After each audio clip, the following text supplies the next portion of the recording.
avons réussi à endiguer cette agression barbare du Rwanda. Quand ils ont appris, ils ont entendu parler du fameux deal que nous allons signer avec les États-Unis, qui n'est pas du tout un deal qui consisterait à brader les minerais de la République, mais ils se sont vraiment déployés comme jamais, comme ils ne le font pas quand il y a des causes à défendre au pays. Mais pour ça, ils se sont vraiment déployés, tous, toutes catégories confondues, politiciens, religieux, société civile, tout ce que vous voulez, pour essayer d'empêcher, dissuader les Américains à faire ce deal avec nous. Donc pour laisser les Congolais dans la souffrance, ce que ça veut dire. Donc c'est pour vous dire combien nous avons d'ennemis dans ce que nous faisons. Mais nous n'avons pas peur de ça. Nous avons commencé ce combat bien avant eux, pendant qu'eux, ils buvaient du petit lait. Voilà. Nous étions déjà au combat. Nous connaissons ce que c'est, se mesurer à des puissances, à à des gens qui se croient puissants. Nous sommes habitués à ça et ça ne va pas nous décourager. Alors, tout ce que je peux vous dire, c'est par rapport à ce qui s'est passé hier. Vous pouvez suivre vous-même parce qu'il n'y avait pas de secret dans ce qui s'est passé. Je l'ai fait ouvertement. J'ai tendu la main à celui qui représente évidemment les forces qui agressent la République démocratique du Congo pour prendre à témoin le monde entier. Parce que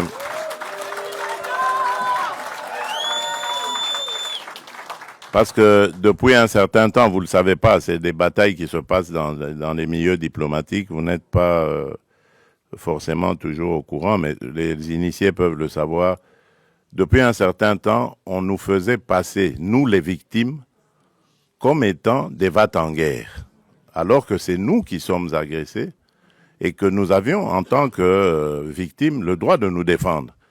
Eh bien, mais dans ce droit que nous exercions de nous défendre, on commençait à vouloir nous présenter comme des gens qui ne voulaient pas la paix, qui voulaient la guerre. Et donc, moi, j'ai voulu montrer au monde entier que ce n'était pas vrai, que nous sommes les premiers à vouloir la paix.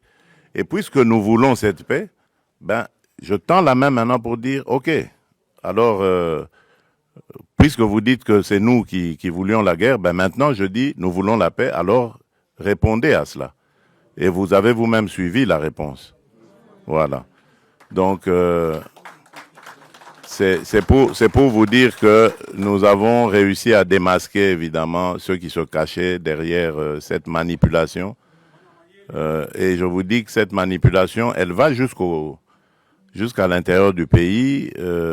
Tous ceux qui parlent de dialogue et tout ça, qui présentent aussi à leur manière les choses en disant, voilà, on ne veut pas du dialogue. Oui, on ne veut pas de ce dialogue-là. Oui. Celui-là, on n'en veut pas.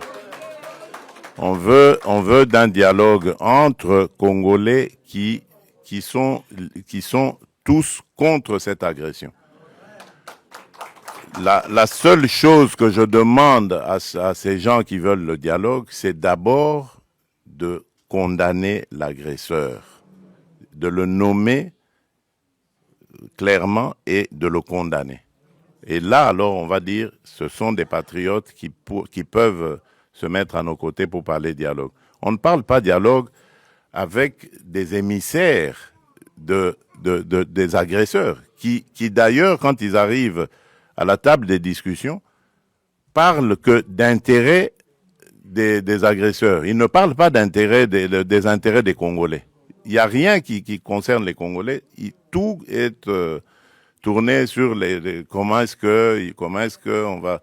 Alors ça, moi j'ai dit, ça n'arrivera plus. En tout cas, à moins qu'on me dégomme, on me tue. Mais tant que je serai vivant, ça n'arrivera pas. Ça n'arrivera pas parce que c'est à cause de ça que nous sommes toujours dans nos problèmes ici. toutes ces farces qu'ils ont appelées dialogue et ceci, cela, qui se sont terminées par des brassages, des mixages, des unions nationales ou que sais-je encore. Et c'est tout ça qui a amené les problèmes que nous avons.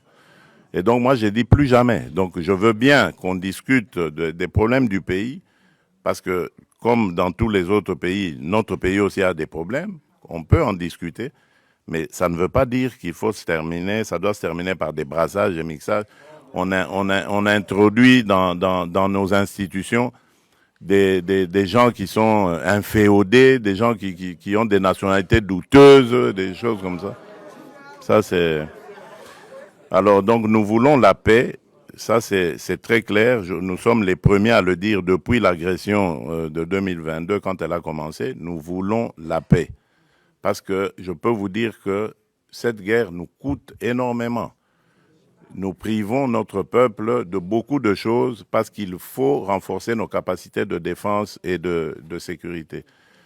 Et si on peut éviter cela et consacrer quand même ce peu de ressources à continuer à faire, à développer le social du peuple, les infrastructures, l'agriculture et tout ça, mais je signe des deux mains. Donc c'est pour ça que je dis, la paix, je la veux de tout cœur, mais pas à n'importe quel prix, pas une paix factice qui va encore nous rejeter, nous remettre dans les travers du passé et encore nous amener des problèmes et des victimes innocentes dans notre pays.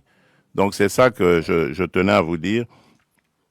Laissez parler les aigris, les ignorants, laissez-les parler.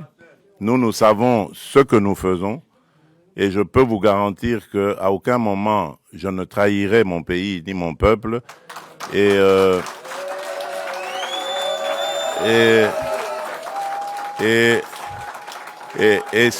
surtout,